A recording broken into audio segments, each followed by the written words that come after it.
Hi, welcome to our used 2007 Puma 39PTQSS. We're going to start right in the back bumper here. So just reach in, pull that cap off, reach in a little bit. You got your sewer hose in there. So just take a note of our two ears right there. That's how we'll be hooking it up to your sewer system. The hose itself, once fully extended, is about 20 feet long, and we just keep it stored in the bumper here just to help keep any sort of stench out of the unit and keep things a little bit cleaner. That cap just kind of presses back onto place, and that's that. A step forward, and in the back of your slide out, you'll find a storage compartment that is accessible from underneath your bed in the rear bedroom as well. Just close that up and you get the two latches there. You also get the little finger on the one side there, just holds it open for you. Straight down here, you'll find your sewer system. So you just got your cap here. It's got the same two ears there that your sewer hose had, so that'll be attached in the same way. Just kind of press it on, give it that turn, clicks into place. On the left and on the right, you've got gray valves there, so those are controlling gray tanks 1 and 2. Gray tank 1, I believe, is your front tank, which is filled from your kitchen sink. Gray tank 2 in the back here is filled from your bathroom sink as well as your shower. So typically, you're going to cleanest water, you're probably going to find it gray 2 or gray 1, so you're going to want to be dumping those last. Right in the bottom here, you'll find that black handle. That's controlling your black tank. The black tank is filled from your toilet, so that's going to be your dirtiest water. We'll be dumping that first.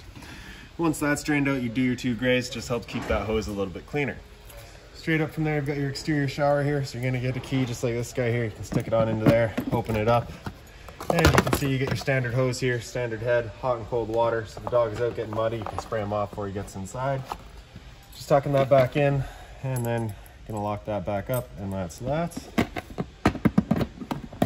Right in front of that, we've got a city water connection there, so you just pop this cap off, take a water hose and plug it into there, turn on the water, and that'll pressurize the lines throughout the unit. Ahead from there again, we've just got your power cord. So that's standard 30 amp end right there. Most campsites you're going to have that. You can just plug straight on in and you're good to go. We do also provide you with a 15 amp adapter, so if you're looking to plug at home, you can plug in at home to run your fridge or charge your batteries. You got the power to do so. That cord just pulls on out of here. You're just going to pop open that port and then you get access to it. Coming down the side of the unit, we've got your other slide out here, and then just towards the front, you've got your front storage compartment. Same latches, open it on up. Inside of here, you'll find your water hose for you, as well as that park adapter I was just talking about. So your 30 amp cord into there, 15 amp to a standard outlet. And then your water hose does have, standard garden hose ends on either side. Close that up and towards the front. Inside of that black box there, you're going to find your battery. So that battery, as long as you're plugged in through that short cord, is charging. Or through your 7-pin, that battery's charging. Underneath the propane cover here, you just pull that up and off. So you get access to your propane tanks here. So you just got the barbecue style valves there. You're just gonna open them up, simple as that. You got your change over here, so you can see that arrow there points over to one side. We're currently pointing to this tank here, so we'll open that up and we'll run off of this tank. Right down here, you can see it's currently kind of red right now. It should go green in a second here. Well, I think it's broken off in there actually. If it were to go to a solid red, it's just letting you know that you don't have any propane left. So at that point, you just be closing it off, flip that arrow to the other tank, and run off of this one while you get the other one filled. Up front, you just get your standard tongue jack. So one way's up, the other way's down. Get a little kind of scare light out here so you can see what you're doing. Other end of your storage compartment here. So inside of here, you'll find a little boot tray. Up on the wall, you'll get a little light with a switch there. So this rod right here is going to be for your manual awning. I'll go over that in just a second here. And then right in the back, you'll find that override there. That's your for your stabilizers, which have been removed from the unit. Right. So for your awning though, we'll go through that real quick here. So you have this rod right here. You're going to reach up, you can get that little kind of post right there. So as you can see, with that post up, that is your awning rolled up into the trailer and locked into place. If we were to pull that down, that'll undo the ratchet, and then at that point, you can come and grab this handle here, and you just be pulling it down, and that'll kind of pull the ratchet assembly and the awning out. You can stretch it out as far as you want it, and then once you're done, you just be taking this hook, and of course, once it's out all the way, you'd be taking that and flipping it back up. When you flip it back up, make sure you are holding that strap, because that awning will shoot back towards the trailer once you have that back up. All right. So,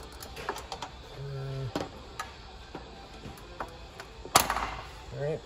And then travel latches, just these guys here. So just kind of pinch them in. You can see the arms come out. Once you're done, click them into place, and that's that. I would normally open this up all the way. I just don't have room in here today for you. Sorry. You can see the previous owner has installed levelers on it, so you're just going to be watching those, making sure you're level. Towards the back of the unit, you just got your entry door here. the 2 steps here. All right, so that just pulls on out. Flip that bottom step over, and that would be your patio door entry. Right behind that, we've got the exhaust for your furnace. So of course, whenever you're running a furnace, this guy does get hot, so you just want to make sure nothing's blocking that off. Beside that, we've got a GFI protected outlet. So if that ever quits, you got the resets just inside. Fresh water tank fill, you just got that cap there. Just pop that off, take your water hose, stick it into there, turn on the water. That'll fill up that fresh water tank. The drain for that tank is just down here and actually right up above. Actually, just a little bit forward there. You just got that one little petcock there. You just be taking that guy there, opening it up, and you'll have the water drain itself out. Moving towards the back of the unit, we've got your rear bedroom entry. It's the same step here. You're just gonna grab that tube, pull it out, flip that other step over, and then you make your way in. I'll just check the back side here. I don't think, oh, got a hot water tank back here. So your keyway there, you're just gonna line that up, and then you can pop it on open.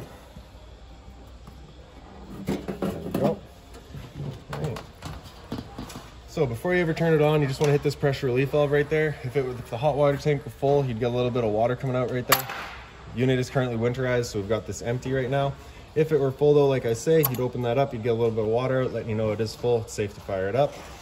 Turning it on with electricity, you just got to switch down there, turn that on, that's it on with electricity. If you're turning it on with propane, you've just got to switch inside the unit. Once we get there and use that switch, I will go over a reset procedure, and the button that I'll refer to is just right here.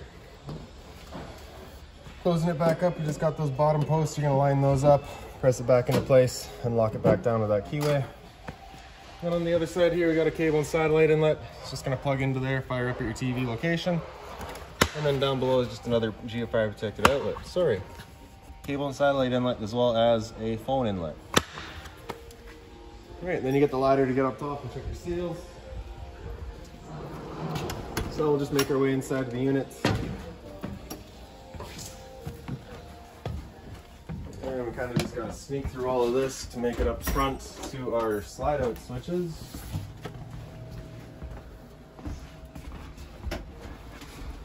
Alright, and then the slide out switches are just straight up on the wall here. So you're just gonna press and hold out. You'll see the slides will make their way out. Once the slides are out all the way, you're just gonna hear some clicks from the motors letting you know they've reached their stall. At that point, we'll release.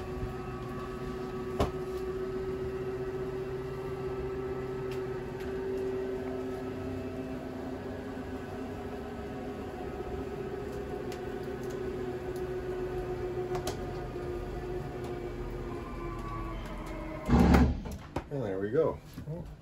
So that's your main bit, your living room slide. You can see the arrows pointing over here. Then you get that one pointing to the back bedroom. Up top there, we've got an outside light, so that'll do your 2 kind of step lights down there. Kitchen light does your kind of living room lights. And this light beside it is an outside porch light. Alright, so this light here, like I said, is just your rear bedroom. So same thing as the bed or the living room. You're just gonna press and hold, makes its way out. You get some clicks from the motors once they've reached their stall.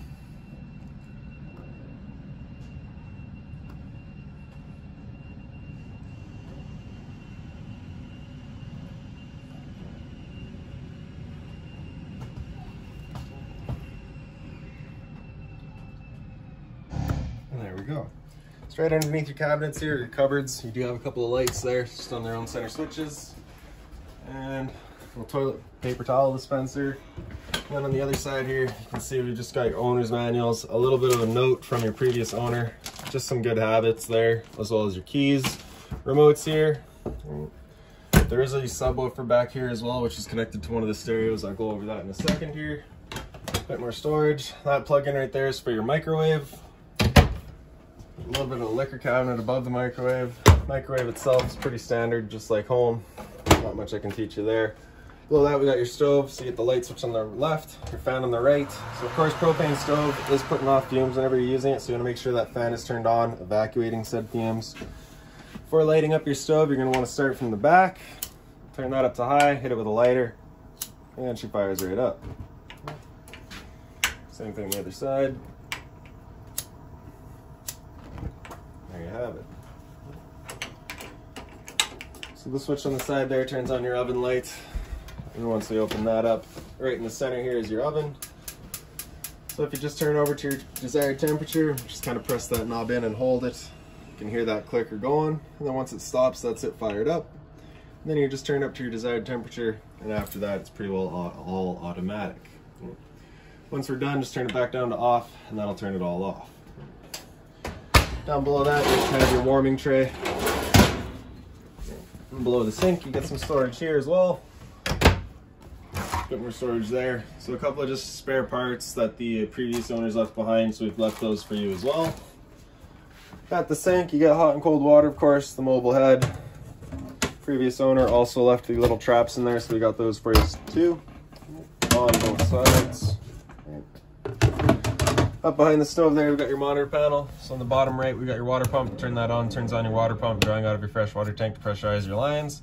On the left, you've got your water heater, so turn that switch on. You'll get that little red light there come on, letting you know the ignition sequence will start. Once that sequence is started, that light's gonna go out, and it's gonna try that 3 times. If after that 3rd try it hasn't fired up, at that point you'll be going using that reset button that we'd shown you. All right, so stood right here, you can hear the whir of the flame, you can hear that igniter going. We know that tank's good. Monitor system, we've got battery in the very bottom there, so because we're plugged in right now, we're currently C for charging. G would be good, F is fair, L is low.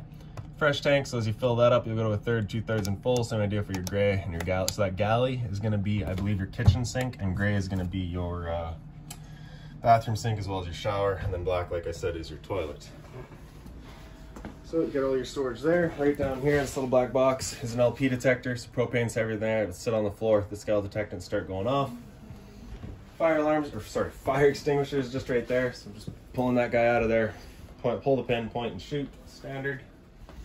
Got your furnace returner down there. Got your entertainment area over here, so your TV. And then on the other side of it here, we've got your surround sound system. So just press that power button there, turns it on.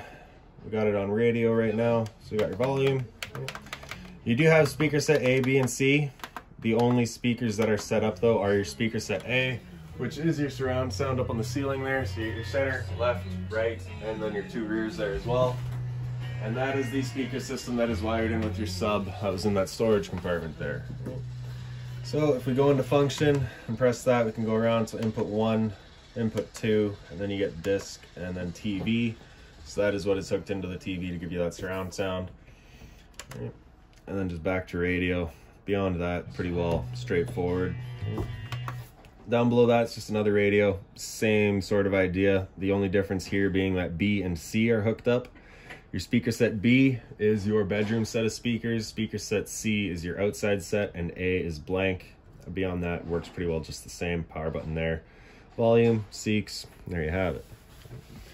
Up back here, we've got a cable and satellite outlet as well as an antenna outlet. So down in the bottom, that's your antenna outlet. That little green light back there, that's just letting you know your antenna's turned on. Press that blue button, or that black button beside it, and just turns it off. Above that is your cable and satellite. Get into the bedroom. The bedroom switch is actually out here, I thought. Yep. So there's your bedroom light switch. Turns on that light there, right above your head for your sleeping. You got that light there as well, with its own little center switch. Storage up top as well as on the side. Pick up the foot of your bed, and you got access to that compartment there. And power outlet over on the other side there. Same sort of closet setup. Emergency exit here. I'm just pulling this red tab to get rid of the screen. Taking this handle here, throwing it outside, hopping on out. The blinds throughout the unit pretty well just sit where you leave them. And so you got that as well as that. So kind of your more blackout versus see-through. Right. And your thermostat here. So temp selection, of course, just on the right side there. Otherwise, if you're just looking to move some air around the unit, you can turn the fan on. That turns on the fan and just moves some air. You can select high or low there. If you're looking to bring in some cooling to the system, hit it up to cool, select your temperature, and the air conditioner will turn on. With that air conditioner going, you basically got 2 different options. You can have this louver here closed, in which case removing all of our air throughout the ceiling ducts, or you can open it up and it just dumps all its air into the living room. So when you first get out to your campsite, you're going to want to open it up, cool off this area as quickly as possible, and then you can close it off to start moving the air throughout. Once you're done with the air conditioner, turn that to off, and then right down below that is furnace. Again, just select our temperature. At that point, we'll want to use the fan on auto. If we have it on, it's running the air conditioner fan all the time, which is just defeating the purpose of running your furnace. So with the furnace on and our temperature selected, it will fire up. And then it'll be moving its air through all of our floor registers. And once we're done with that, just turn it to off, and that'll turn it all off. The kind of seating area here, you just got that one little light up there. It's on its own center push button. A little bit of storage in the back. And again, the blinds are just kind of sit where you leave them. This light down here, it's got its own center push button, kind of bottom and center. This light up here is just on the side. You get your dinettes here. A little bit of pantry, your storage space, whatever you want to use it for.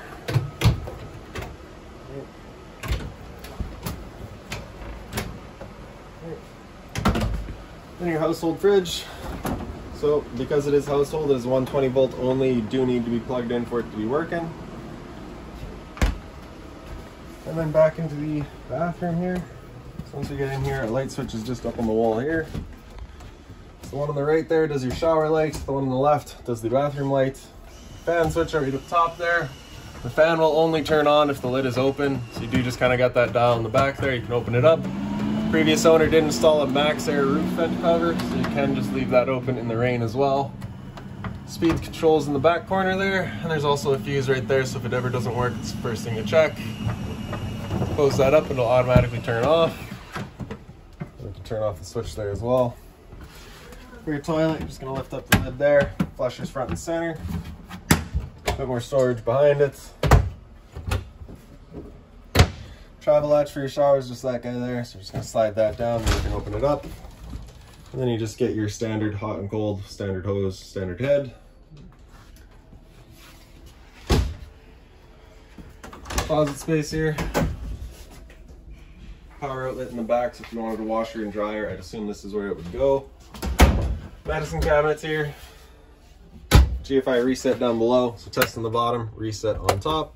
Hot and cold water, of course. A bit more storage down below. Again, just being mindful of our drains. We don't want to be breaking those. And then in the bedroom, our light switch is up on the wall here. So on the left, turns on the light. On the right, does a scare light outside. In the bed, you get each little switch there for a little reading light. Same thing on the other side there. Storage across the back.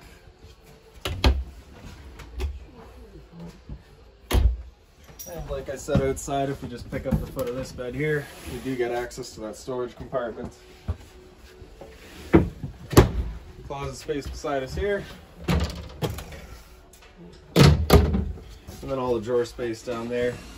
And then lastly is just going to be our converter here. So press it on the left, it'll pop on open. You can slide it out of the way. Get all of your breakers on the left side here. Whenever a breaker breaks, it's going to sit in the middle. So just turn it off and then back on. And then on the right side, you get all of your fuses. That little red light beside all the fuses there, one of those lights will turn on, letting you know exactly which fuse is popped, if a fuse were to pop. And then this one down in the bottom here is a resettable fuse. So that's specifically set up to your slide outs. So if your slide outs were to ever stop working, you can come and check this fuse here. There's a little button on the side there that may come out. Just press that back in, that'll reset the fuse for you. Just got a couple of tabs on the right side there to line up. Once those are in, press it in, hear it click, and that's it, locked into place. So if you got any other questions on the unit, please feel free to give us a call, 204-237-7272.